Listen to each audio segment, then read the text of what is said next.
everyone. So today we are going to discuss regarding the categories of the nursing personnel, including job description of the all labels.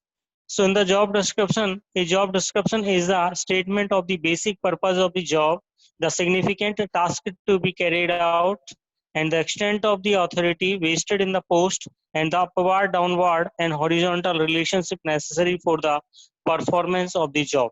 So job description क्या होता है? What do mean by the job description? Job description का मतलब होता है कि एक प्रकार से किसी भी जॉब के लिए बेसिक पर्पज को हमें फुलफिल करने के लिए एक प्रकार से उसको फॉलो करना पड़ता है. Whatever responsibility we should have, what are the duties we should have, and these some of the purpose we have to follow, and it is the one of the statement of the basic purpose of the job, the significant task to be carried out, whatever activity and whatever job responsibility we should assign, then we have to give in proper way, and then extent of the authority vested in the post, whatever post we are getting, according to that we have to carry out the job, and the upward, downward, and horizontal relationship should be maintained properly for the performance of the job. So we should maintain better communication, better relationship with the upward and downward and horizontal employees relationship between to follow the performance of the job. So this is the job description. Next, move on the purposes of the job description. कि purpose क्या होते हैं? What will be the purpose of the job description? In the job description के अंदर there are mainly purposes are improvement, cooperation by giving all members of the organization insight in existing responsibilities and roles. So whatever responsibilities and roles given to the all members of the organization, it should be follow the cooperation, and should be improve the quality of cooperation among the all members in the organization according to the roles and responsibilities. Second is the enable career moves within the organization. जो organisation के अंदर ये career को, हमारे career को एक अच्छी तरह से बनाता है, डेवलप करता है, कैरियर को स्किल्स जनरेट करता है, डेवलप करता है, रिलेशनशिप को मेंटेन करता है. सो हम उस कैरियर को के अंदर हम अपने आप को मूव कर सकते हैं, जैसे कि प्रमोशन लेना, टाइम टू टाइम इंसेंटिव्स लेना, इंक्रीमेंट लेना. सो these all the career moves within the organization. Determination of the amount of the pay per function. According to the pay per function, we have to determine the amount, and then increase of the result by specification of the responsibilities and key performance indicator. What will be the responsibilities and what we should go for performance? We should have the some of the specification, and we have to increase our results according to the responsibilities and as a key performer. So development of the job owner by specification of the competencies. जो negative and positive aspect of points होते हैं उनको job owner के development में उत्तरदायी होते हैं, उनको इम्प्रूव करना, डेवलप करना, फाइंड आउट करना, एनी नेगेटिव वेरिएशन जो है उनको फाइंड आउट करना और उनको करेक्ट करना. may include the phases perform other duties as assigned. Whatever duties we are assigning, then it should be performed properly. That's one of the phases of the each and every individual or each and every employees, those who are working in the any organization or any company. So next, move on the how to write a job description. कि किस तरह job description को कैसे लिखा जाता है. First, we are writing job description in the form of title of the position. किसी भी व्यक्ति की पोजीशन का टाइटल हम लिखते हैं, जैसे कि कोई भी है, असिस्टेंट प्रोफेसर है, आपका एसोसिएट प्रोफेसर है, नर्सिंग ट्यूटर है, प्रिंसिपल है, वाइस प्रिंसिपल है. This is the title of the position. Department कौन सा है, which department you are belongs to that, this is the department. Report to and to whom the person directly report, हम किसको report करेंगे, कौन हमारे ऊपर हायर अथॉरिटी है, कौन हमारे ऊपर एक अपर डिवीजन जो वर्कर है वो कौन है, मैनेजमेंट कौन है, उनको किस तरह की इंफॉर्मेशन हमें देनी है, रिपोर्ट देनी है. We should be see overall responsibilities.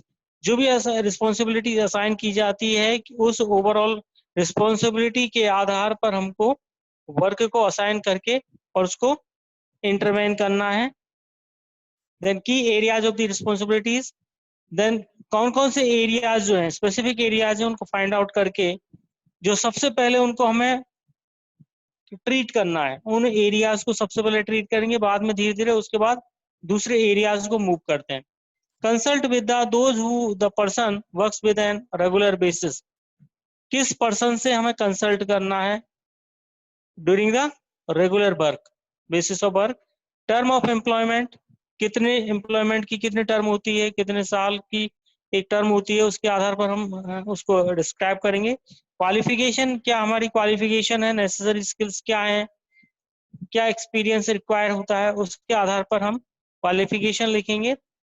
Title of the position हो गया आपका, डिपार्टमेंट कौन सा है, रिपोर्ट किसको करना है, ओवरऑल रिस्पॉन्सिबिलिटी आपकी क्या है, की एरिया ऑफ द रिस्पॉन्सिबिलिटी क्या है, देन कंसल्ट किससे करना है, टर्म ऑफ एम्प्लॉयमेंट कितना है, ड्यूरेशन कितना है आपका, क्वालिफिकेशन क्या है, नेसेसरी स्किल्स जहाँ रिक्वायर्ड होती हैं, उसके आधार पर हम करेंगे। जैसे टाइटल ऑफ पोजीशन के अंदर आपको बता दिया है डिपार्टमेंट कौन सा है, कोई भी डिपार्टमेंट, मेड सर्ज है आपका, पीडियाट्रिक है या साइकेट्रिक है आपका, कम्युनिटी हेल्थ है, ओबीजी है, ये डिपार्टमेंट होते हैं। रिपोर्ट टू, किसको रिपोर्ट करना है, प्रिंसिपल, वाइस प्रिंसिपल।